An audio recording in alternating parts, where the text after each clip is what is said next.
Semangat 45 ya Talita. Oh my god, salut dah. Oke, salam merdeka literasi semuanya. Talita, udah siap? Siap. Sudah sayang ya? Oke, baik. Kali ini Talita juga akan mempresentasikan materi dari modul 7 tentang kutipan dan catatan kaki. Disilakan Talita.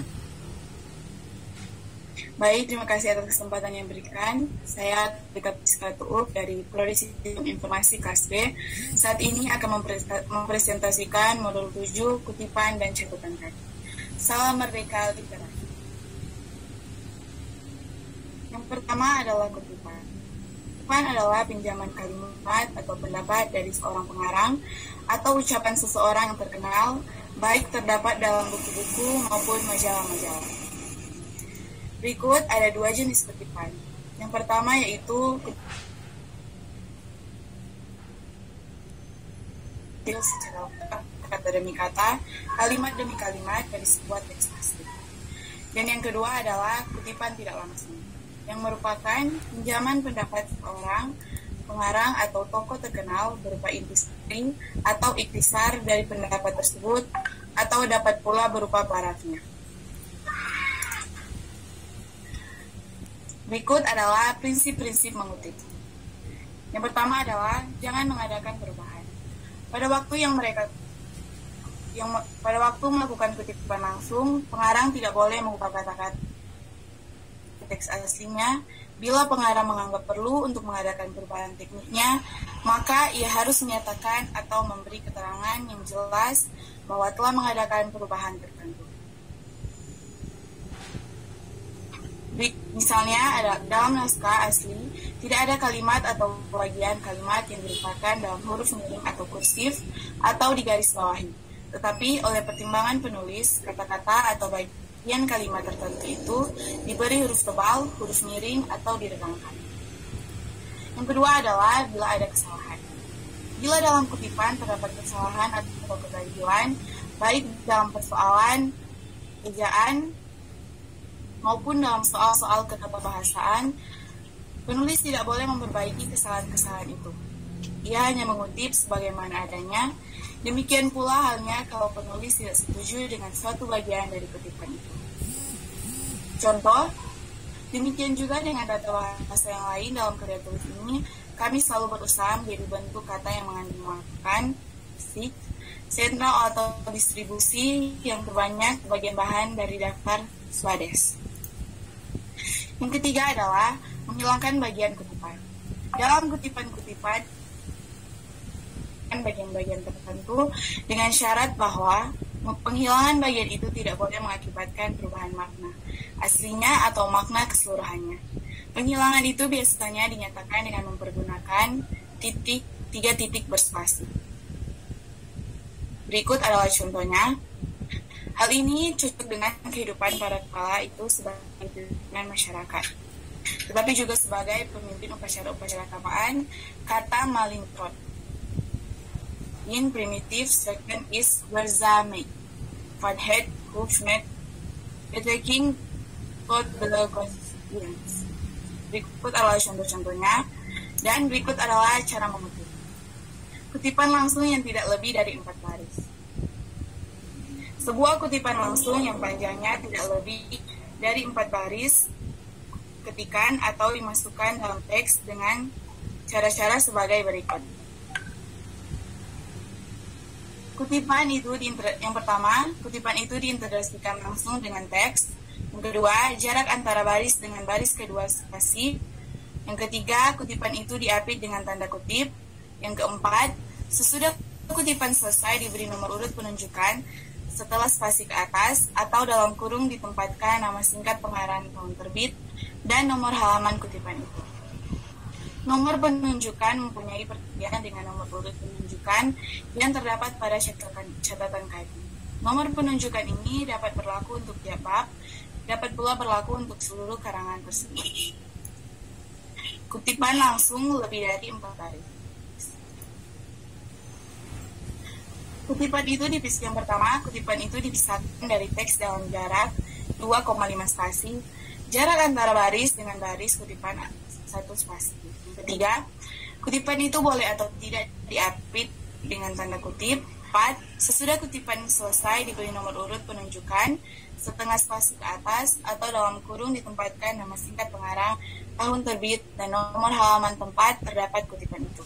Yang kelima, seluruh kutipan itu dimasukkan ke dalam 5-7 ketikan. Bila kutipan itu dimulai dengan alinea baru, maka baris pertama dari kutipan itu dimasukkan lagi 5-7 ketikan. Contoh yang pertama adalah ini, mempergunakan tanda kutip.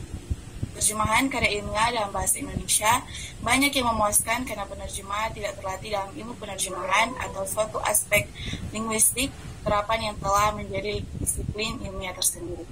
Misalnya, salah satu terjemahan buku ilmiah pengetahuan populer berkaitan dengan suatu pikiran yang telah tersebar dengan luas sekali di kalangan orang banyak, menggambarkan buku-buku sebagai benda-benda yang tak berjiwa, tidak efektif, serba damai, yang pada tempatnya sekali berada dalam kelindungan sejuk dan ketenangan akademis dari biara-biara dan universitas-universitas dan tempat-tempat pengasingan diri yang lain yang jauh dari dunia yang jahat dan materialistis.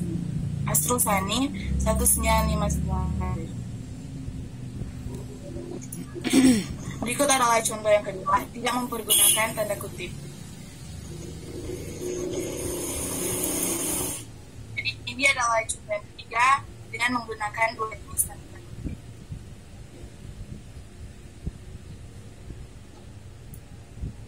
Berikut adalah langsung.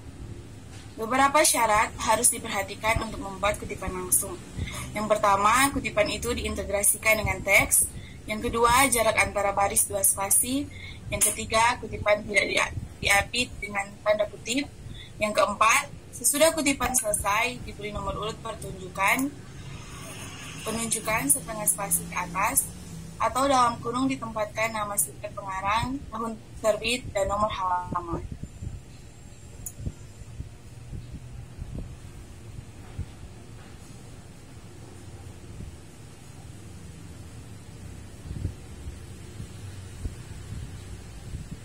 Berikutnya adalah kutipan atas ucapan lisan. Dalam karya-karya ilmiah atau tulisan-tulisan lainnya, sering pula dibuat kutipan-kutipan atas ucapan-ucapan lisan, entah yang diberikan dalam ceramah-ceramah kuliah atau wawancara-wawancara. Kutipan atas sumber semacam ini sulit dipercaya, kecuali ucapan yang disampaikan seorang tokoh yang penting dalam suatu kesempatan yang luar biasa, serta dapat diikuti oleh masyarakat luas. Sumber ucapan-ucapan lisan itu dapat dimasukkan langsung dalam teks, dapat pula dimasukkan dalam catatan kaki, seandainya akan mengganggu jalannya teks itu sendiri. Berikut adalah varian membuat kutipan.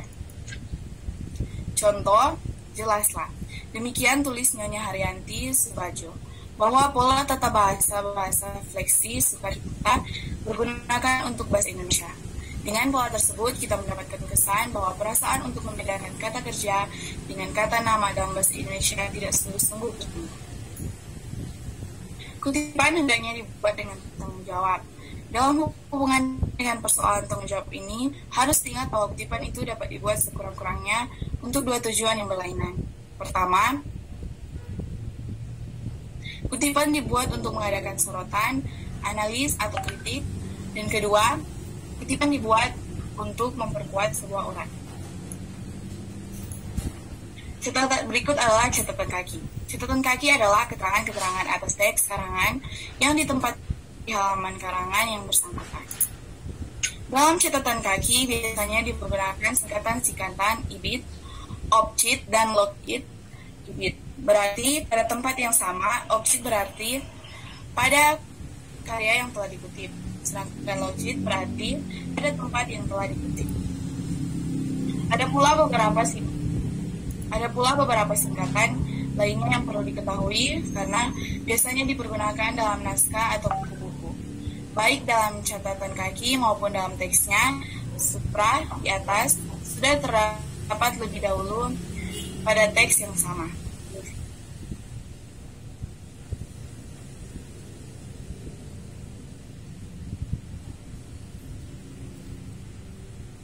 Cap atau cap berarti bab, edisi atau edition, al berarti dan lain-lain. Esek atau esek berarti dan halaman-halaman berikutnya.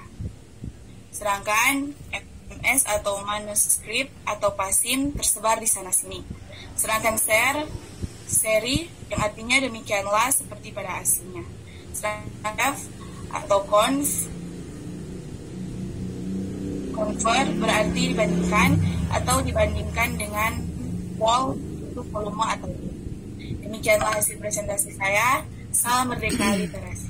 Ya, salam Merdeka Literasi, Talita. Terima kasih.